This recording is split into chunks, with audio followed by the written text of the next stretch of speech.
Ya, terima kasih. Assalamualaikum warahmatullahi wabarakatuh. Jadi kita akan melanjutkan apa namanya materi yang kemarin ya. Jadi sebelum kita melakukan assessing risk of bias ya, mungkin kita akan sedikit kembali mengulang ya, atau mungkin saya nggak tahu apakah Bapak Ibu semua ada kuliah tentang EBM ya, tetapi mungkin untuk menjembatani kenapa kita harus apa namanya melakukan assessing risk of bias, kita akan sedikit melihat lagi bagaimana cara kita melakukan pemilihan itu betul ya, melakukan pemilihan artikel ya. Kemarin kita sudah tentukan ya, atau sudah latihan bagaimana dari clinical question atau dari pertanyaan penelitian menjadi PICO, kemudian dari PICO kita coba buat apa namanya eligibility kriteria ya, sehingga kita dapat memilih artikel-artikel yang memang benar-benar sesuai dengan apa yang akan kita teliti, sesuai dengan pertanyaan penelitian kita. Lanjut ya. Jadi ya ini hanya untuk menggambarkan itu sebelumnya ya, hanya untuk menggambarkan bahwa masing-masing artikel ya, kita sebelum melakukan risk of bias sesuai dengan apa yang dianjurkan oleh Cochrane, kita bisa mengklasifikasikan artikel sesuai dengan critical appraisal yang ada. Mungkin Bapak Ibu sudah pernah belajar sebelumnya atau mungkin sudah pernah membaca sebelumnya. Critical appraisal itu bisa dibagi berdasarkan macam pertanyaan klinis atau berdasarkan dari studi yang dipakai pada artikel tersebut. Jadi kalau berdasarkan pertanyaan klinis ada terapi, HAM ya, diagnostik atau screening, dan kemudian prognosis ya. Jadi nanti tergantung nanti pertanyaan penelitian Bapak Ibu ya, apakah itu bersifat terapi atau intervensi ya, atau ini mengenai sesuatu bahaya dari obat misalnya, diagnostik screening maupun prognosis pengobatan atau prognosis suatu program, itu bisa saja ya. Kemudian untuk melakukan critical appraisal kita juga harus tahu betul studi yang dipakai ya. Karena apa? Karena critical appraisal itu pokoknya kan 3. Yang pertama validity, kedua importancy, yang keempat adalah applicability. Nah, validity di sini adalah untuk menilai apakah artikel tersebut memang benar-benar valid. Nah, untuk itu kita harus tahu studinya apa, dan kita harus tahu kaidah-kaidah macam-macam studi itu seperti apa, sehingga kita bisa menilai apakah artikel ini valid atau tidak. Kemudian yang importansi, jadi yang pertama itu dilihat metodologi, yang importansinya baru dilihat resultnya ya. Yang ketiga applicability. Applicability ini sesuai dengan kriteria yang sudah kita tentukan pada pertemuan kemarin ya, kriteria eligibility. Apakah dapat kita gunakan sebagai referensi pada penelitian Bapak Ibu semua ya. Terus jadi ini hanya cerita saja sedikit bagaimana evidence-based medicine itu tumbuh ya. Jadi dulu namanya clinical epidemiology awalnya, kemudian berkembang menjadi evidence-based medicine, kemudian lanjut kadang evidence-based practice ya, kadang juga orang menyebutkan evidence-based nursing, ke evidence-based kardiologi mungkin, dan sebagainya. Ada lagi sekarang evidence-based in medical education ya, dan sebagainya. Yang jelas evidence-based medicine itu menggabungkan 3 hal ya. Yang pertama adalah clinical expertise, atau mungkin juga bisa kita katakan sebagai keahlian kita mungkin dalam pendidikan, dalam program ya, bisa macam-macam. Kemudian based research evidence itu merupakan evidence atau bukti ilmiah terkini yang terbaik ya. Kemudian patient values, needs atau circumstances itu ya kebutuhan klien kita. Klien kita bisa patient, bisa apa namanya pelaku atau apa namanya health providers ya, atau mungkin mahasiswa kita ya. Kalau memang misalnya kita mau mengevaluasi suatu kurikulum misalnya, bentuk kurikulum dan sebagainya. Lanjut. Nah, memang yang paling berkembang itu sekarang evidence based practice ya. Karena apa? Karena ini sangat concern terhadap clinical outcomes yang nyata. Jadi pada praktek sehari-hari atau pada pelaksanaan program dari pemerintah atau Dinkes ya, itu sangat-sangat penting. Jadi komponennya sangat mempengaruhi clinical decision making ya. Jadi pada evidence based practice jadi ada tambahan lagi satu yaitu health system ya. Health system kita masukkan ya, juga concern adanya litigation ya. Jadi karena memang sekarang ini masyarakat sudah tambah pintar, jadi kita harus lebih berhati-hati. Terus saya kira ini kita lanjut saja terus Mas.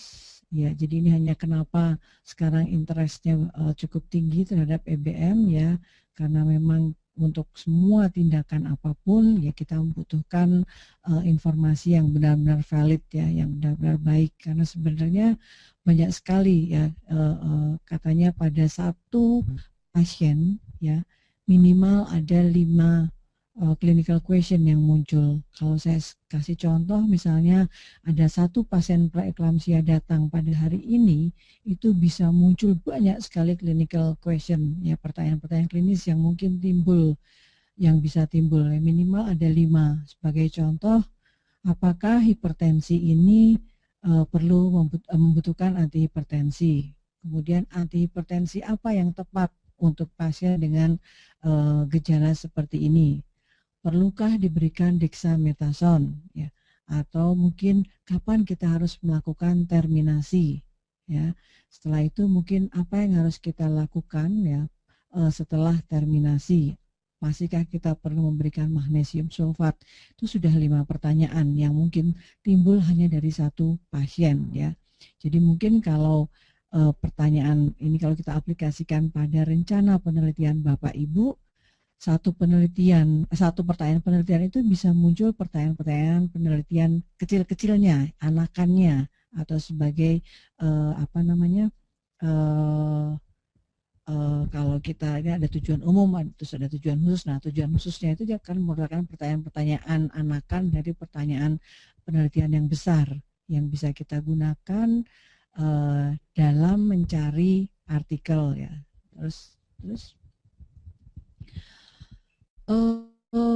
ini hanya untuk menguatkan kembali ya bahwa kenapa kita harus terus mencari evidence atau bukti ilmiah yang terkini, termasuk juga dalam memperkuat penelitian kita ya, karena apa yang kita ajarkan pada hari ini ya itu kira-kira separuhnya akan salah ya. Nggak butuh waktu mungkin 1 bulan atau 5 tahun ya, mungkin saja besok sudah ada ilmu baru ya, artikel baru yang muncul yang menghancurkan teori yang kita pelajari pada hari ini. Nah, masalahnya adalah bahwa apa yang akan berubah itu kita kadang-kadang tidak tahu ya, jadi kita harus terus memperbarui ilmu kita. Lanjut. Kemudian yang lain lagi bahwa adanya sumber-sumber tradisional ya yang memang sudah tidak adekuat lagi ya, mungkin out of date ya, seperti textbook. Seperti Bapak Ibu ketahui, textbook itu biasanya menggunakan literatur 5-10 tahun terakhir. Jadi kalau Bapak Ibu menggunakan literatur textbook, kita harus lihat ini dipublikasinya kapan ya. Dipublikasinya kapan, jadi bisa dibayangkan kalau Bapak Ibu menggunakan buku tahun 2000, berarti itu menggunakan database yang mungkin 10 tahun ke belakang ya. Dibandingkan kalau Bapak Ibu mencari literatur untuk memperkaya tinjauan pustaka maupun latar belakang ya, menggunakan artikel yang relatif lebih baru ya. Kemudian keahlian ya, artinya keahlian itu kadang-kadang kita sudah terlanjur biasanya begini, biasanya begitu ya, itu juga harus hati-hati ya, karena itu tidak berdasarkan yang evidence. Lanjut. Yang lain lagi ya, adanya disparity ya. Disparity ada perbedaan atau gap ya antara diagnostic skills, clinical judgment ya, ya dengan bertambahnya ilmu, kemudian up to date knowledge ya, clinical performance ini bisa gap ini bisa kita turunkan ya. Lanjut. Ini sebagai contoh ya, sebagai ya. Ini misalnya performance ya, performance itu bisa turun ya, bisa turun. Ini misalnya suatu penelitian ya melibatkan 6.000 pekerja tambang ya.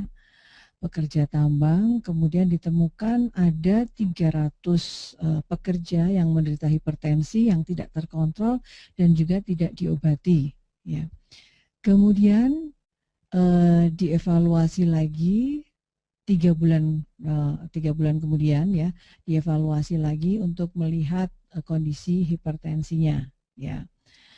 Nah, setelah itu kita kirimkan ke 300 pasien ini kepada 85 dokter umum setempat atau dokter perusahaan gitu ya, yang pokoknya yang ada di situ kita kirim. Lanjut.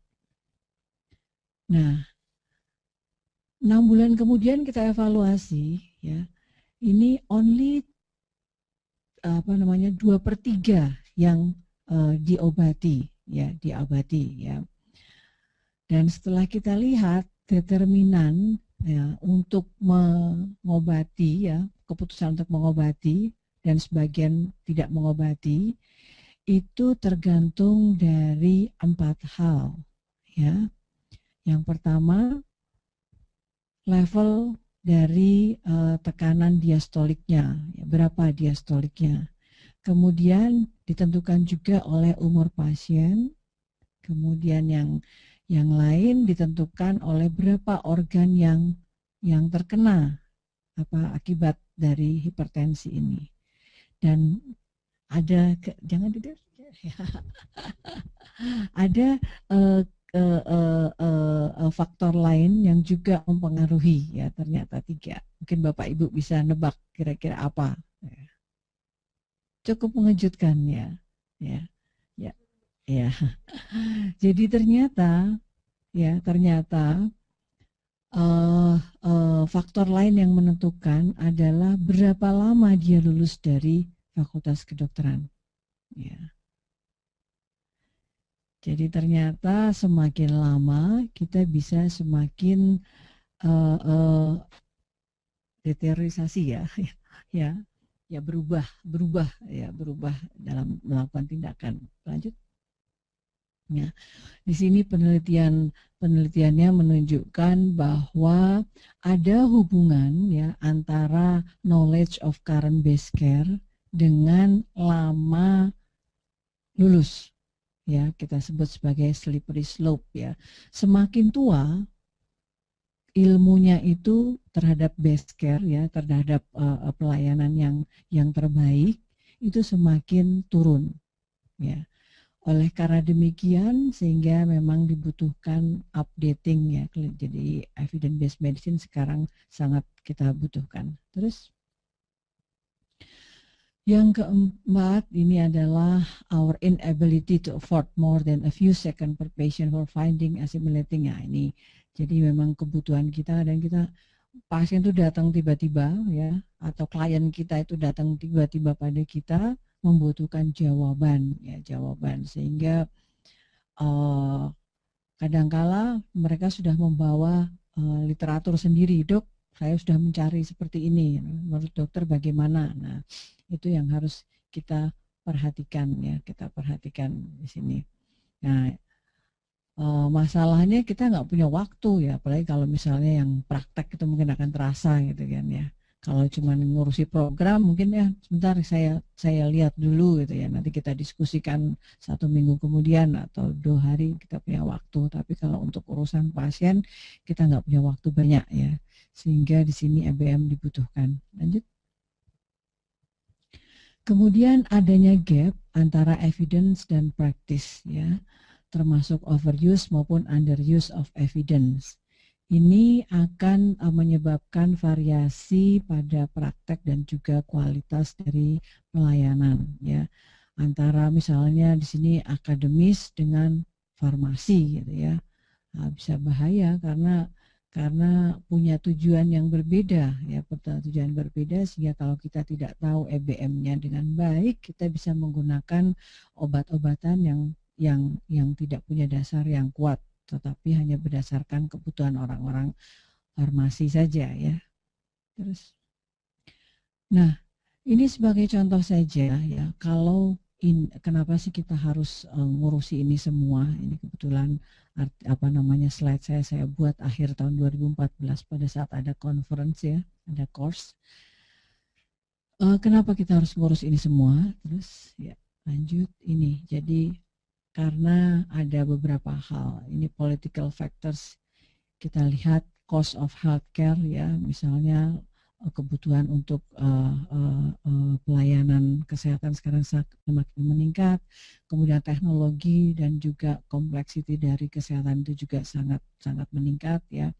Kebutuhan pasien pun meningkat karena ada perubahan shifting of the disease ya. Kalau kita lihat mungkin ada yang kita sebut sebagai emergency disease ya, seperti emerge disease itu misalnya TB sekarang mulai lagi, padahal dulu TB udah hampir habis gitu ya dan sebagainya.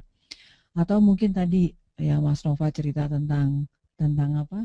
Tentang dengue ya. Dengue dulu mungkin zaman saya koas tuh hanya pada anak-anak ya. Sekarang pada orang dewasa dan kemudian tipenya virus ternyata beda-beda ya dan tambah pinter virusnya itu ya. Kemudian yang terakhir link between clinical and cost effectiveness ya. Jadi kita berusaha untuk mendekatkan antara clinical effectiveness dan juga cost effectiveness. Bisa saja efektif secara klinis tapi biayanya tinggi ya, kita harus mencari itu ya, gapnya kita kecilkan. Terus kemudian professional factors ya kita ingin akuntabilitas kita ya juga kita pikirkan gitu ya. Kemudian kita menggunakan riset ya, karena sebagian besar penelitian-penelitian termasuk nanti mungkin penelitian Bapak Ibu ya hasilnya sebaiknya bisa kita gunakan gitu. Kita gunakan, jangan hanya masuk disertasi kemudian masuk perpustakaan tesis selesai gitu ya. Updating ilmu ya, kemudian juga kita ingin memelihatkan dampak pada pasien ya, luarannya seperti apa. Terus consumer factors saya kira sudah saya sampaikan juga ya, bahwa sekarang pasien itu mempunyai role yang besar sebagai decision maker ya, bukan kita sebagai klinisi, kita sebagai programmer, tapi klien kita harus kita ajak bicara ya.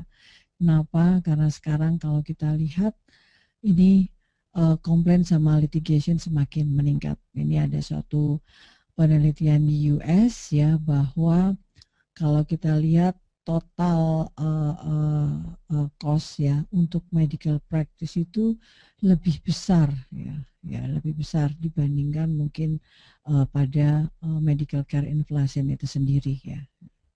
Terus nah, yang harus dipikirkan lagi ya tadi selain political, professional, consumer issue, kita juga lihat bahwa kalau kita tidak memikirkan IBM, kita bisa menunda pengenalan atau memulai treatment yang memang sudah terbukti efektif ya. Kemudian juga delay in withdrawing ineffective and or harmful treatment, dan memang sulit. Sebagai contoh, maaf kalau contohnya di Opkin ya, karena saya orang Opkin, seperti yang paling mudah itu episiotomi ya. Episiotomi itu evidence-nya jelas bahwa kita tidak boleh melakukan episiotomi secara rutin, ya, secara rutin, karena lebih efektif dia ruptur sendiri kalau memang akan terjadi robekan dibandingkan dengan melakukan episiotomi. Tapi toh di lapangan masih banyak orang mengerjakan, ya.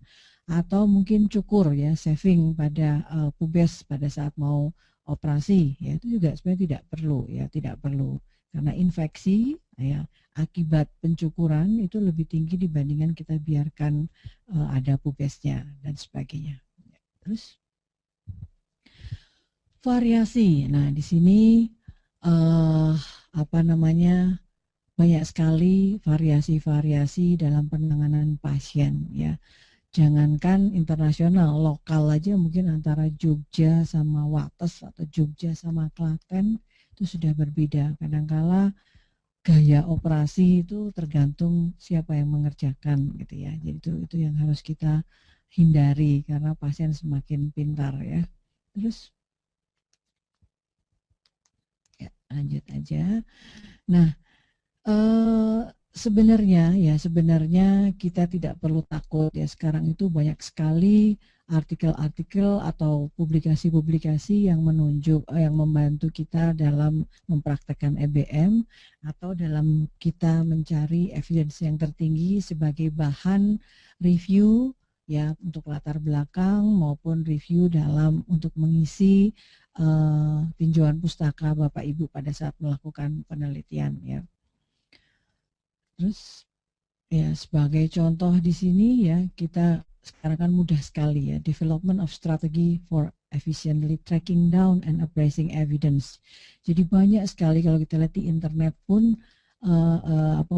website, ya, misalnya seperti CEBM dari Oxford, ya, kemudian dari Toronto, kemudian dari Singapura juga ada, Australia juga ada, ya, yang menyediakan fasilitas untuk melakukan critical appraisal, ya, critical appraisal untuk melihat validitas dan juga relevansi dari penelitian tersebut, ya, sehingga memudahkan kita. Jadi apapun yang Bapak Ibu gunakan, guideline itu akan banyak soalnya, Pak. Ya, jadi silahkan, karena pada prinsipnya sama intinya untuk melihat validitas dan juga relevansinya. Ya, lanjut.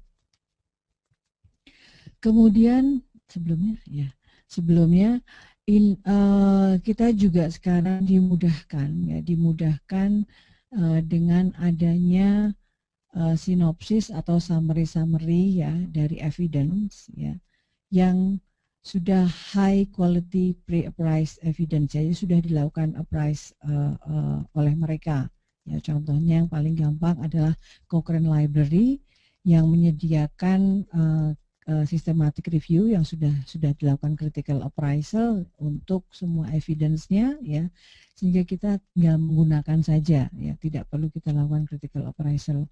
Atau mungkin jurnal-jurnal yang sudah evidence based, misalnya ada evidence based in obstetric and gynecology. Jadi untuk masing-masing topik sudah mereka lakukan critical appraisal dan hasilnya seperti apa, sehingga kita sudah tahu level of evidence-nya, kita tinggal menggunakan saja, ya. Lanjut.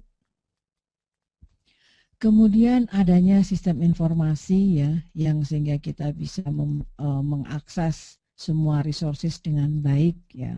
Misalnya seperti tadi Cochrane Library itu dia ada Twitternya, ada Facebooknya, ya, sehingga kalau kita sudah berteman dengan Cochrane, ada informasi apapun, evidence yang baru, kita akan diberitahu, ya.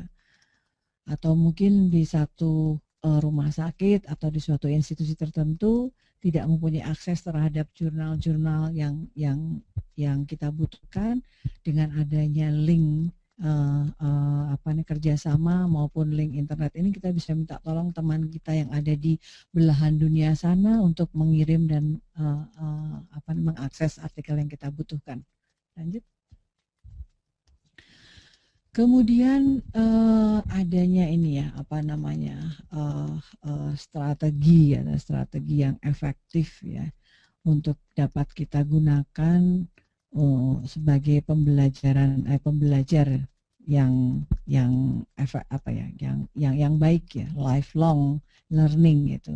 Jadi saya ingat betul guru besar saya ya Prof. Hakimi yang mengatakan bahwa sekali Anda masuk dunia kesehatan, apapun profesi Anda ya berarti Anda sudah berkomitmen pada diri sendiri untuk terus belajar ya sampai dengan akhir hayat untuk meningkatkan clinical performance ya atau layanan kita sehari-hari. Terus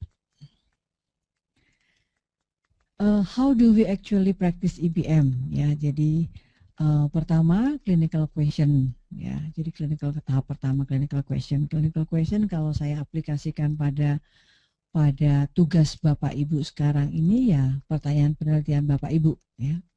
Setelah itu setelah Bapak Ibu tentukan pertanyaan penelitiannya atau mungkin ada anak-anak pertanyaan penelitian ya yang kemudian kita buat strategi ya dari pertanyaan itu menjadi PICO kemudian menjadi search terms yang kita gunakan untuk mencari evidence pada seluruh atau semua database yang bisa kita akses ya, database itu bisa Cochrane, PubMed, ya, Embase atau yang lainnya silahkan ya.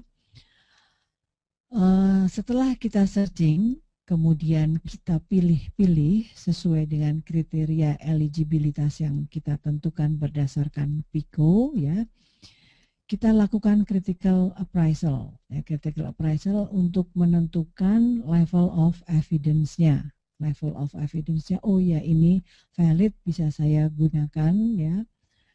Setelah itu kita implementasi, di sini implementasi pada kondisi Bapak Ibu ya, berarti kita akan menggunakan artikel ini dalam menulis disertasi ya, dalam menulis disertasi, dan tentunya kita akan nilai juga risk of bias-nya sehingga kita tidak menggunakan artikel yang non sewu saya bilang hanya apa namanya ecek-ecek gitu ya, tapi benar-benar yang kuat ya evidence-nya.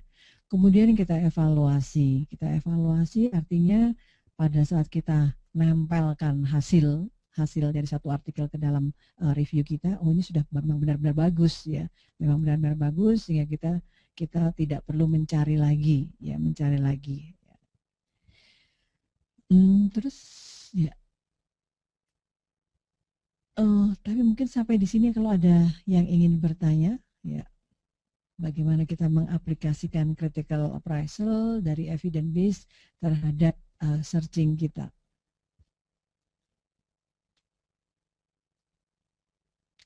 Bapak Ibu ada yang bertanya, karena ini baru introduksi saja ya, bagaimana evidence base ini bisa memperkaya wawasan Bapak Ibu dalam melakukan penelitian dan menulis disertasi.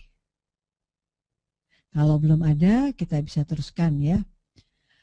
How do we actually practice EBM ya, di sini yang pertama tadi ini bagaimana kita mengkonversi the need for information ya, pertanyaan penelitian Bapak Ibu, baik itu bersifat prevention, diagnostik, prognosis, terapi, atau sebab akibat, dan lain-lain pada pertanyaan yang memang bisa dijawab, ya. Karena pertanyaan itu bisa banyak sekali, tapi belum tentu semua bisa dijawab atau bisa dicarikan evidence-nya. Lanjut.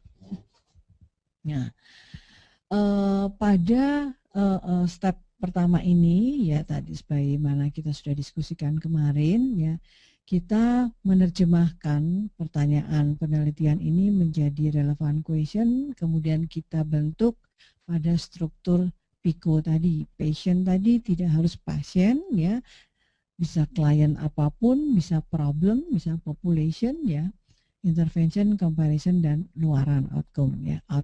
Kalau memang Bapak Ibu bingung itu bisa mencari pertolongan pada siapapun yang memang bisa membantu. Kadang-kala antar sesama teman juga bisa ya, kalau sendiri mungkin bingung ini apa yang harus kita masukkan di sini ya dan sebagainya. Terus kemudian ini tracking down the best evidence yang sudah disampaikan oleh Dr. Rina ya, bagaimana kita mencari best available evidence yang accessible, relevan dan almost free from bias ya. Nah, accessible saya kira sekarang ini almost semua bisa diakses ya. Terus ya ini level of evidence sudah kita bicarakan kemarin. Terus yang ketiga critical appraising that evidence ya, untuk validity. Jadi validity kita lihat closeness to the truth, kemudian importance, impact, the size of the effect, kemudian applicability. Di sini yang kita harapkan adalah dapat kita gunakan pada penulisan disertasi ya. Terus, nah, critical appraisal ini ya kita harus mengevaluasi pada spesifik kriteria. Sebagai contoh di sini metodologinya appropriate atau tidak, subjeknya itu cocok juga atau tidak dengan apa yang kita punya, kemudian konklusinya ya, kesimpulannya valid atau tidak, bisa kita generalisasikan ya pada kondisi kita, atau kemudian apakah bisa dipakai dalam pelayanan kesehatan kalau memang itu untuk pelayanan kesehatan ya. Kemudian kita harus bisa mengukur ya benefitnya ya, keuntungannya bila dibandingkan dengan tindakan atau intervensi yang sebelumnya ya. Terus lanjut. Kemudian yang 4, integrating the result of critical appraisal ya. Jadi kita harus bisa mengintegrasikan hasilnya ya pada penulisan review kita ya, with our clinical expertise ya, with our patient unique biology, values and circumstances. Lanjut. Yang kelima baru kemudian kita evaluasi. What are you doing right now ya, efisiensi, effectiveness harus kita pikirkan semuanya ya. Terus ya ini saya kira ya, ini saya ambil dari gambar saya kira cukup bagus ya. Kita ingin ya doing the right things, doing things well ya, yang mana ya, kalau doing the right things itu bicara tentang efektif dan inefektif. Kalau doing things well itu kita bicara efisien dan inefisien ya. Yang kita harapkan itu yang efisien dan efektif ya. Jadi jangan sampai kita inefektif, inefisien itu mati tapi pelan-pelan gitu. Kalau yang efektif tapi inefisien ya dia hanya bertahan hidup saja. Nah, kalau inefektif, efisien ya mati cepat. Ya saya kira hanya itu untuk gambarannya. Nanti Bapak Ibu akan berhubungan akan karena waktunya saya kira tidak akan cukup untuk melakukan atau mencoba melakukan critical appraisal untuk masing-masing studi ya, untuk masing-masing jenis pertanyaan klinis. Jadi saya akan lanjut saja untuk menggambarkan bagaimana kita melihat ya masing-masing studi tersebut. Ya ini sebagai contoh. Jadi ini saya gunakan file yang kita buat bersama di Cebu ya, tentang evidence-based medicine. Jadi bagaimana kita mengcritical appraisal artikel-artikel yang bersifat atau yang pertanyaan penelitiannya adalah terapi ya. Nanti ini sebagai contoh karena nanti bisa diagnostik, bisa macam-macam ya. Jadi saya mohon Bapak Ibu bisa belajar sendiri ya dari buku apapun. Jadi mungkin Bapak Ibu kalau untuk belajar tentang evidence-based medicine, termasuk juga critical appraisal, ada 2 buku yang sangat dianjurkan ya. Yang pertama adalah evidence-based medicine, how to practice and teach ya, ini terbitan dari UK ya, tahun 2010, karangannya Strauss and Clausius ya dan Richardson. Kemudian yang kedua evidence-based Evidence Based Practice Workbook ya. Ini tahun 2007 dan sudah diterjemahkan dalam bahasa Indonesia oleh tim penerjemah FKUGM termasuk Pak Hakimi, Bu Ova, saya dan juga Bu Diah, kami kebetulan dari Opkin semua ya, yang bisa dibeli di kayaknya di FK juga ada ya, tapi kita di Gramedia juga ada. Ini untuk bagaimana kita melakukan critical appraisal untuk menilai tadi tiga hal ya, validity, importancy, dan juga applicability untuk masing-masing pertanyaan penelitian dari artikel tersebut ya.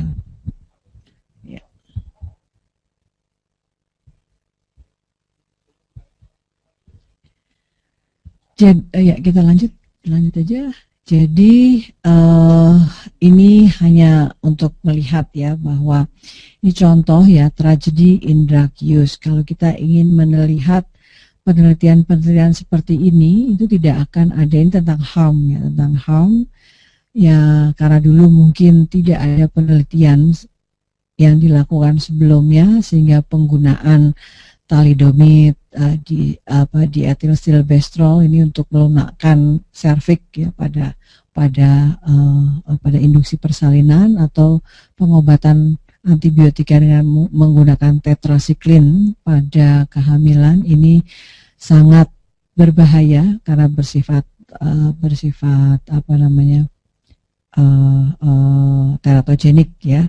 Yang thalidomid itu menyebabkan fokomelia, kemudian dietilstilbestrol, kanker vagina, ya, kanker serviks, kanker endometrium, ya. Kemudian tetrasiklin itu menyebabkan diskolorisasi dari gigi, ya. Ini contoh-contoh penelitian yang bisa kita lihat, tapi berdasarkan yang retrospektif, ya. Terus aja lanjut sama itu tadi ya. Biasanya penelitian yang bersifat terapi ya itu membandingkan obat A dengan obat yang lain atau kadangkala dengan kontrol grup atau placebo. Kemudian kita lihat treatment efeknya, terobati atau tidak terobati ya, atau sembuh dan tidak sembuh ya. Terus ya. Sebagai contoh, misalnya kita lihat efek analgesik obat A dengan obat B terhadap nyeri post-operatif ya. Kemudian kita lihat, kita bandingkan ya, drug A, drug B gitu. Sebagai contoh, ini sama-sama jumlahnya 100 gitu ya. Yang obat A yang sembuh 87%, obat B 74%. Terus nah, kemudian apakah bisa kita katakan ya bahwa obat A itu lebih baik daripada obat B? Ya. Nah, kita harus lihat ya, ternyata memang obat B itu kasus-kasusnya lebih berat ya. Kemudian umurnya lebih tua ya pasien-pasiennya. Kemudian compliance terhadap minum obatnya lebih banyak yang tidak comply ya, dan obat B ternyata mahal. Nah, kita seperti ini mana yang harus kita gunakan ya? Ya, di sebelah kiri drug A tadi 84% ya, tapi ternyata hanya pada kasus-kasus yang rendah ya, severe cases ya, lebih tidak parah dibandingkan yang ada di kelompok yang mendapat obat B ya. Compliance-nya juga lebih baik ya, sehingga dampaknya mungkin akan lebih nyata gitu ya. Terus, nah untuk itu kita harus bisa melakukan critical appraisal dengan baik ya. Terus yang pertama ya, yang kita lihat are the result of the study to valid ya. Kita lihat metodologi. Kemudian atas lagi. Kemudian hasilnya bagaimana, kemudian applicability-nya kita lihat apakah hasilnya bisa kita gunakan untuk pasien-pasien kita. Terus untuk melihat validitas ya kita lihat assignment dari pasien ya. terhadap randomisasi treatmentnya, kemudian follow up-nya bagaimana, long dan complete, ya, patientnya, ya, dianalisa berdasarkan grup yang memang sesuai dengan randomisasinya, ya. Terus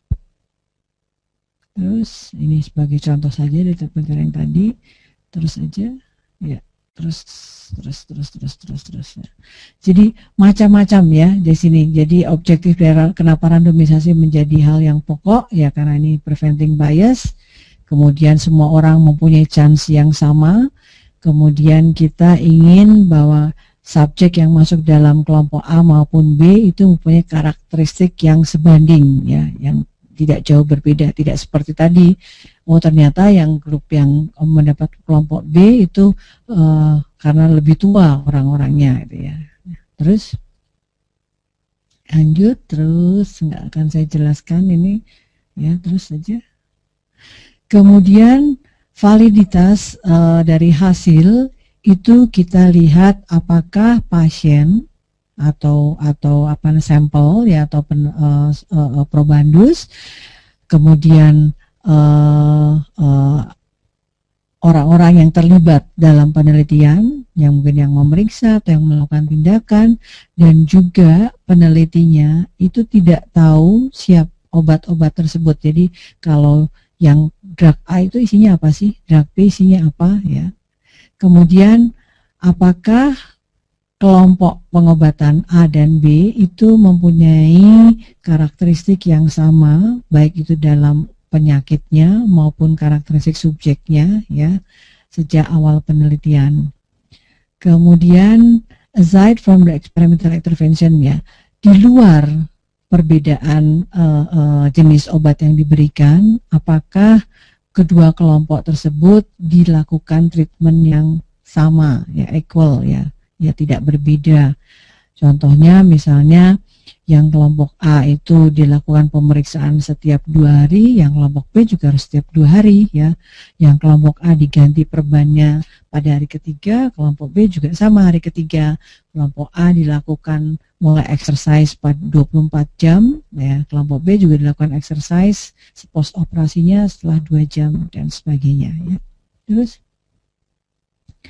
blinding ada yang bersifat single, double, dan triple, ya. Terus, ya, ini jadi sebagai contoh saja, ya.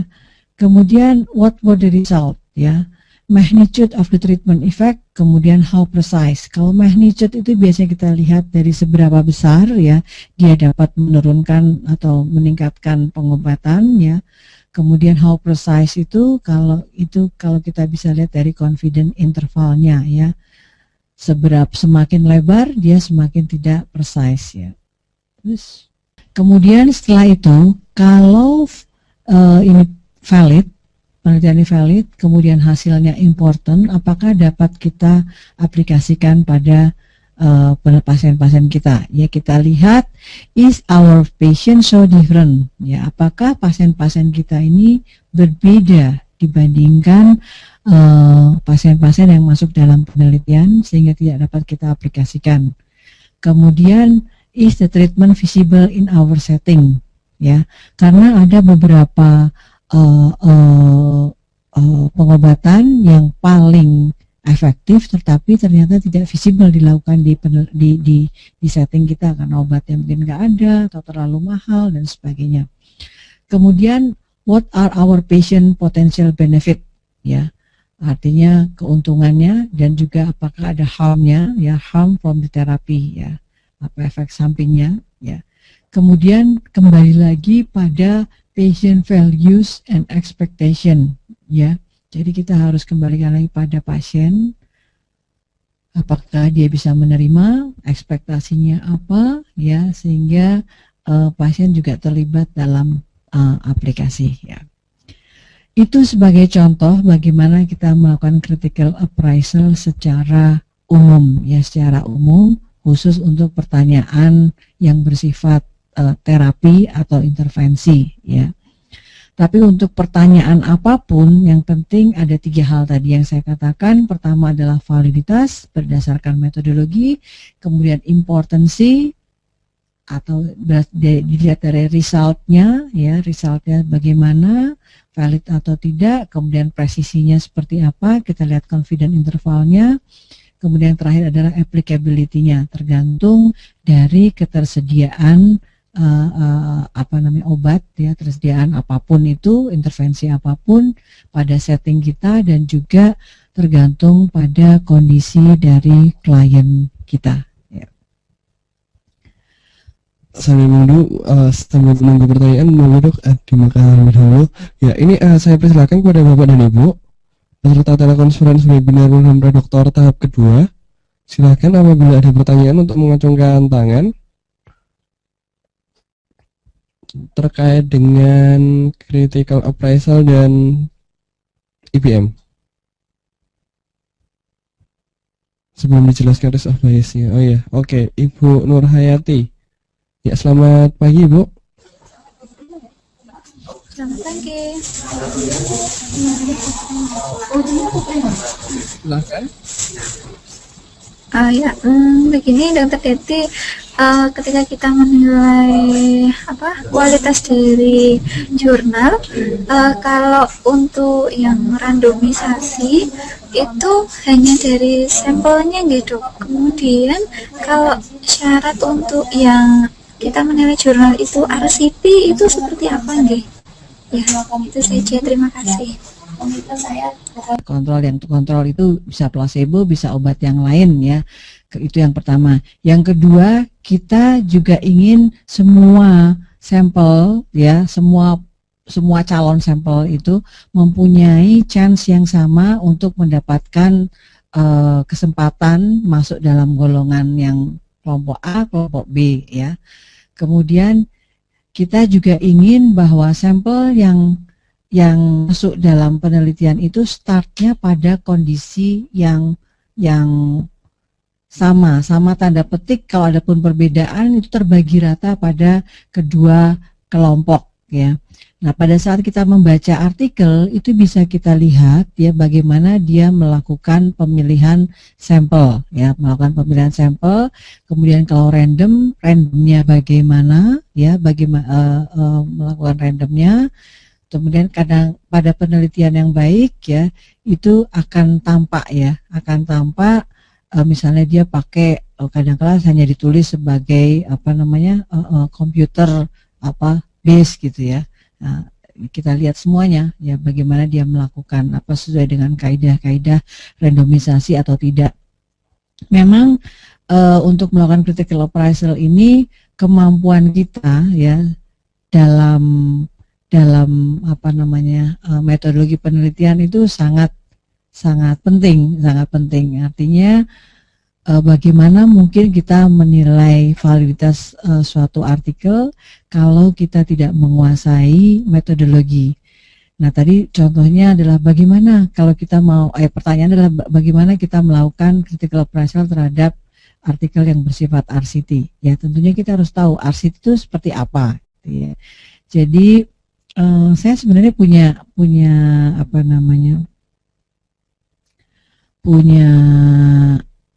slide, ya, yang menggambarkan bagaimana kita melakukan critical appraisal pada penelitian yang bersifat RCT. Tapi memang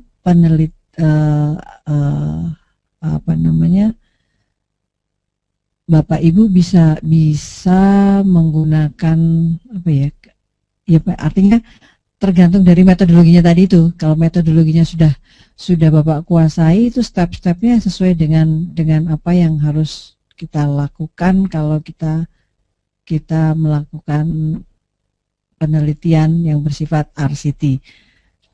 Nanti dalam perjalanan mungkin saya akan carikan artikelnya, ya, jadi bisa kita lihat bersama-sama, ya. Atau mungkin pakai consort, ya. Bapak Ibu ada yang sudah tahu consort belum, ya? Consort itu kalau Bapak Ibu bisa cari, ya, di ya, pakai Google aja bisa sih carinya, ya. Di situ nanti ada consort, CONSORT, ya. Nah, consort website, ya, betul. Ya, di sini di consort ini merupakan panduan ya, panduan untuk menulis ya, panduan untuk menulis penelitian terutama yang bersifat RCT ya.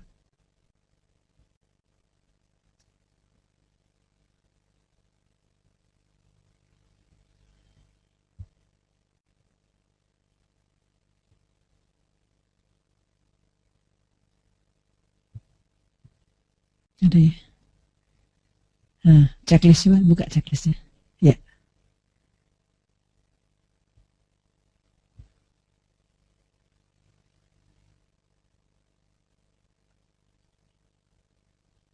Sedang ya. Ya, di situ di checklist itu bisa apa namanya kita gunakan ya.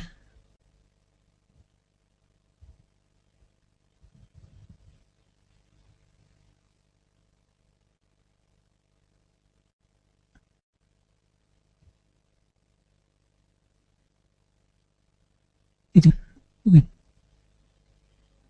masih belum, coba dibuka.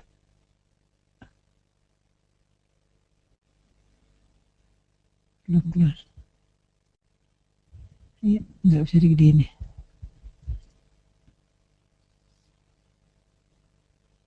Nah, jadi ini consort checklist informasi untuk melakukan pelaporan pada penelitian yang bersifat RCT ya. Misalnya di sini apa title abstraknya, kemudian introduction, method ini ya, trial design, description of trial design, kemudian important change to method after trial ya, commencement ya, ini eligible criteria, kemudian partisipannya bagaimana, setting, kemudian interventionnya, outcome-nya, kemudian ada randomization sequence generation ya, allocation concealment ya, kemudian dan sebagainya, blindingnya bagaimana ya. Ini bisa dijadikan patokan ya untuk kita melakukan critical appraisal pada penelitian yang bersifat RCT. Jadi kita bisa lihat satu persatu ya. Saya kira mudah-mudahan apa namanya bisa menjawab pertanyaan Bu Nur Hayati ya. Dari websitenya kita cari consort, ada semuanya ya.